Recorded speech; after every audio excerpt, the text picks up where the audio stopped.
రేపు ఆదివారం. సప్తమి. మంచి రోజు ఆదివారం. సప్తమిని తిథి కలిసి వస్తే దాన్ని భానుసప్తమి అంటారు. అలా కలిసి వచ్చిన రోజు అంటే సూర్యభగవానుడికి ఎంతో ఇష్టం. అందులోనూ ఈ భానుసప్తమి అనేది సూర్యమాసమైన ధనుర్మాసంలో వస్తే దాన్ని మరింత పవిత్రత చేకూరుతుంది. అయితే పరమ పవిత్రమైన ఈ ఆదివారం రోజున చెంబెడు నీటితో ఈ పరిహారం చేస్తే చాలు. ఒక్క రోజులో పేదరికం పోతుంది. నోట్ల కట్టలు వచ్చి పడతాయి. మీ సమస్యలన్నీ కూడా పోతాయి. మీకు దరిద్రాల నుంచి విముక్తి కలుగుతుంది. చాలా అద్భుతమైన ఫలితాలు వస్తాయి. మీ జీవితం అనేది అద్భుతంగా మారిపోతుంది. నీళ్లు పోసి ఆ నీటిలో ఎటువంటి పరిహారాలు చేసినా తప్పకుండా ఫలితాలు వస్తాయి. అందులోనూ మీ ఆదివారం రోజు నీటితో పరిహారం చేస్తే చాలా మంచి ఫలితాలు కలుగుతాయి. ఆదివారం అనేది చాలా మంచి రోజు. అందులోనూ ఈ ఆదివారం సప్తమి తిథిలో కలిసి వచ్చింది కనుక ఈరోజు తప్పనిసరిగా సూర్యుని పూజించాలి. సూర్యుని పూజించడం అంటే పూజలు చేయవలసిన అవసరం లేదు. జస్ట్ ఉదయం లేచి ఒక రాగి చెంబును తీసుకొని ఆ చెంబులో మంచినీళ్లు పోసి చిటికెడు కుంకుమలు వేసి 12 ఎండు మిరపకాయ గింజలను వేసి తర్వాత నీటిని తూర్పు వైపు తిరిగి ఆజ్యం ఇవ్వాలి. ఇలా ఆదివారం రోజు చేస్తే చాలా మంచి చక్కటి ఆరోగ్యం లభిస్తుంది. సకల సౌకర్యాలు సిద్ధిస్తాయి. కానీ ఈ ఒక్క రోజు ఒక్క నియమం పాటించాలి. అదేమిటి అంటే ఈ రోజు పొరపాటున కూడా నాన్ వెజ్ తినకూడదు. ఆదివారం సప్తమి తిథి కలిసి వచ్చిన రోజు పొరపాటున కూడా అయినా సరే నాన్ వెజ్ తింటే 7 జన్మల దరిద్రం పడుతుందని, రోగాల బారిన పడతారని శాస్త్రాలు చెబుతూ ఉన్నాయి. కనుక ఈ రోజు ఎవరూ నాన్ వెజ్ తినవద్దు. ఇంట్లో ఆడవారు కూడా నాన్ వెజ్ వండకండి. కోరి కోరి దరిద్రాన్ని తెచ్చుకోకండి. ప్రత్యేకంగా ఈ ఆదివారం రోజున చెంబుడు నీటితో ఇలా చేస్తే చాలు కష్టాలన్నీ కూడా పోతాయి. పేదరికం పోతుందని పెద్దలు చెప్తున్నారు. కొంతమంది ఎప్పుడు చూసినా పేదరికంతో మక్కిపోతూ ఉంటారు. ఎప్పుడు చూసినా చేతిలో ధనం ఉండదు. ఎంత ధనం సంపాదించినా ఖర్చయిపోతూ ఉంటుంది. కొంతమందికి అసలు సంపాదించే మార్గాలు తెలియక చాలా ఇబ్బంది పడిపోతూ ఉంటారు. కనీస అవసరాలకు కూడా చేతిలో ధనం ఉండదు. తినడానికి కూడా తిండి లేనంత దౌర్భాగ్య స్థితిలో ఉన్నవారైనా సరే ఈ ఆదివారం రోజు చెంబుడు నీటితో ఈ పరిహారం చేసుకుంటే కోట్లు సంపాదించే స్థితికి వెళ్ళిపోతారు. అంటే ఏ పని చేయకుండా ఇంట్లో హాయిగా పడుకుంటే కోటీశ్వరులు అయిపోతారు అని కాదు. మీ ప్రయత్నాలు మీరు చేస్తూనే ఈ పరిహారాన్ని కూడా చేసుకుంటే మీకు దైవబలం తోడై మీ పేదరికం పోతుందని అట్రాక్ట్ అవుతుంది. నోట్ల కట్టలు వచ్చి పడతాయి. మీరు కోటీశ్వరులుగా మారిపోతారు. మరి ఇంతకీ ఆదివారం రోజు చెంబెడు నీటితో ఏం చేయాలి అనే విషయాన్ని ఇప్పుడు మనం ఈ వీడియోలో తెలుసుకుందాం. వీడియోలోకి వస్తే ఈ ఆదివారం రోజు ఒక రాగి చెంబును తీసుకొని దానిని చక్కగా తల మెరిసేలాగా తోమండి. తర్వాత ఆ చెంబును శుభ్రంగా తుడిచి దానిలో మంచినీళ్ళను పోయండి. అంటే నిండుగా కాకుండా కొంచెం వెళ్తే ఉండేలాగా రాగి చెంబులో నీటిని పోయండి.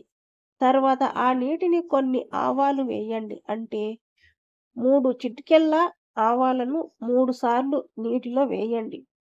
మీ వంటగదిలో ఆవాలు ఉంటాయి కదా!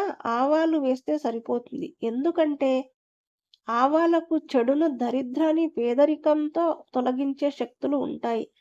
దాన్ని సమస్యల నుండి విముక్తి కలిగించే శక్తి వాళ్ళకి ఉంది. కనుక 3 చిటికెల ఆవాలను వేయండి. ఇలా ఆవాలు వేసిన తర్వాత 2 స్పూన్ల గల్లుప్పును తీసుకోండి. గల్లుప్పును కూడా ఎన్నో శక్తులు ఉంటాయి. ఉప్పు ధన సమస్యలను తొలగిస్తుంది. ధనాన్ని ఆకర్షిస్తుంది. ఉప్పు అప్పులన్నీ తీరుస్తుంది కనుక ఈ 2 స్పూన్ల ఉప్పును కూడా ఆ చెంబెడు నీటిలో వేయండి. ఇక చివరిలో 5 మంచి తులసి ఆకులను కోసుకు వచ్చి ఈ చెంబులో వేయండి. అంటే పూజలు చేయని తులసి చెట్టు నుంచి 5 తులసి ఆకులను కోసుకొచ్చి ఈ నీటిలో వేయండి. తర్వాత ఈ చెంబులో నీటిని తీసుకొని మీ ఇంటి బయటకు వెళ్ళి పొండి. మీ చెంబును మీ 2 చేతులతో ఒకసారి పట్టుకొని 3 సార్లు మీ ఇంటి చుట్టూ ప్రదక్షిణాలు చేయండి. అలా తిరిగేటప్పుడు మా ఇంటికి పట్టిన దరిద్రం పోవాలి, పేదరికం పోవాలి, ధనం కలిసి రావాలి అని మనస్ఫూర్తిగా సంకల్పం చెప్పుకోండి. అలా ఇంటి చుట్టూ కూడా తిరిగేసిన తర్వాత ఈ చెంబును తీసుకొని వెళ్ళి మీ ఇంటి మెయిన్ డోర్ గుమ్మానికి ఎడమ వైపున పెట్టండి. కేవలం ఎడమ వైపున మాత్రమే పెట్టాలి. అంతేకాదు ఈ పరిహారాన్ని బయటకు వారు ఎవరికీ కూడా కనిపించకుండా చేయండి. ఉదయం సూర్యోదయ సమయంలో లేదా సాయంత్రం సంధ్యా సమయంలో ఈ 2 సమయాలు ఎప్పుడైనా సరే ఈ పరిహారం చేసుకోవచ్చు. ఈ పరిహారం చేయడం వలన పూర్తిగా అట్రాక్ట్ అవుతుంది. కోట్లు సంపాదించుకునే యోగాలు వస్తాయి. నోట్ల కట్టలు వచ్చి పడతాయి. ఇక గుమ్మం పక్కన పెట్టిన చెంబును 48 గంటల పాటు తరువాత తీసేసి దానిలోని నీటిని, ఆకులను, ఆవాలను ఏదైనా ఒక పిచ్చి మొక్క మొదట్లో పోసేయండి. పొరపాటున కూడా ఈ నీటిని మళ్ళీ ఇంట్లోకి తీసుకువెళ్ళకూడదు. నైతిలో ఈ చిన్న పరిహారం చేసుకుంటే చాలా అద్భుతమైన ఫలితాలు వస్తాయి. ధనానికి ధనం వస్తుంది. ఆరోగ్యానికి ఆరోగ్యం వస్తుంది. ధన సమస్యలు ఉండవు. వద్దనడానికి లోటు అనేది ఉండదు.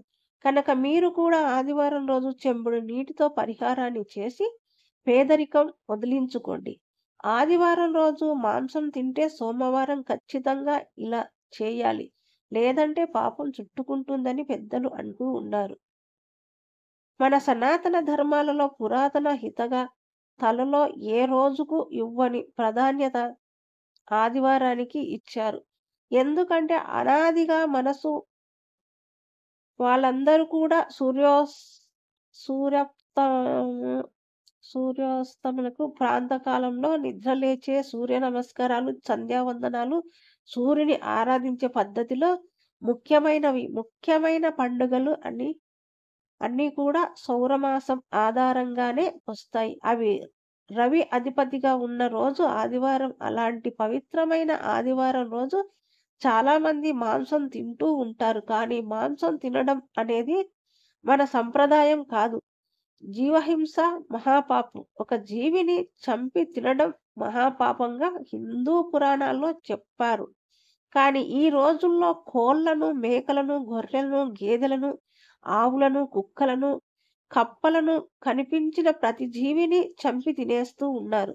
ఇది మంచి పద్ధతి కాదు. మన పూర్వీకులను చూసుకుంటే మాంసాహారం తినేవారు కాదు. కొంతమంది ప్రత్యేక వ్యక్తులే మాంసం తినేవారు. వారి కోసమే రాజులు జంతువులను వేటాడేవారు. ఆ ప్రత్యేక వ్యక్తులు ఎవరు అంటే యుద్ధ రంగంలో ఉండే సైనికులు. ఇతరులు ఎందుకంటే వారికి శారీరక వ్యాయామం ఉండాలి, బలంగా ఉండాలి కనుక వారికి మాత్రమే ప్రత్యేకంగా ఆహారం పెట్టేవారు. వేరే వారు ఎవరు కూడా మాంసం జోలికి కూడా వెళ్ళేవారు కాదు. ఎప్పుడంటే ఆధునిక పద్ధతుల వలన అందరూ కూడా మాంసం తింటూ ఉన్నారు. కానీ పాత రోజుల్లో ఎవరికీ మాంసం తినే అలవాటు కూడా ఉండేది కాదు. నిజానికి తగినంత శారీరక వ్యాయామం లేని వారు మాంసం భోజనం తింటే అనేక రకాల వ్యాధులు వచ్చేందుకు అవకాశం ఉంది. భయంకరమైన వ్యాధులను ఆహ్వానించినట్టు అవుతుంది. అందువలన సర్వసాధారణ వ్యక్తులు మాంసం తినటం నిషేధం. ఇది పెద్దల నుండి వస్తున్న నియమం. కానీ ఈ రోజుల్లో ఈ నియమం ఎవరూ పాటించడం లేదు. ఏమి చేయలేని వారు కూడా మాంసం తింటూ ఉంటారు. మాంసం తినడం ఒక విధంగా పాపమే. జీవహింస మంచిది కాదు. అలాంటి మాంసం ఆదివారం తినడం మరీ పెద్ద తప్పు. అసలు ఏ రోజు కూడా మాంసం తినకుండా ఉండడం చాలా మంచిది. ఇలా మాంసం తినేవారు ఆ పాపం తగ్గట్టుకో ఒక పరిహారం చేయాలి. ఆ పరిహారం ఏమిటి అంటే బయట తిరిగే పక్షులకు, జంతువులకు ఏదో ఒక ఆహారం పెట్టాలి. ప్రకృతిలో మనతో పాటు జీవనం సాగించే జీవులన్నీ కూడా మనకు ప్రత్యక్షంగా లేదా పరోక్షంగా మేలు చేస్తూనే ఉంటాయి. అంటే ఎద్దులతో పొలాలు దున్నించుకుంటూ ఉంటాం. పక్షులు పొలాల్లో పురుగుల్ని తినేస్తూ ఉంటాయి. పందులు అశుద్ధమంతా కూడా శుభ్రం చేస్తూ ఇలా ప్రతి జీవి మానవుడికి ఏదో ఒక మేలు చేస్తుంది కానీ, మానవుడు మాత్రం మళ్ళీ ఆ జీవులను చంపి తింటూ ఉన్నాడు. ఇది చాలా తప్పు. కానీ కాలానికి అనుగుణంగా అందరూ మారిపోతున్నారు. అందరూ మాంసాహారం తింటూ ఉంటారు. వీలైతే వీలైనంత వరకు కూడా మాంసాహారం తినవద్దు. తిన్నా తినకపోయినా మూగజీవాలకు ఆహారం పెట్టండి. చేసిన పాపాలు ప్రక్షాళన అవుతాయి కనుక అందరూ కూడా మూగజీవాలకు ఆహారం అందించే పుణ్యాన్ని పొందండి. పాపాలను తొలగించుకోండి. ఈ వీడియో గనుక మీకు నచ్చినట్లయితే లైక్ చేయండి, షేర్ చేయండి, సబ్స్క్రైబ్ చేయడం మాత్రం మర్చిపోకండి. Thank you.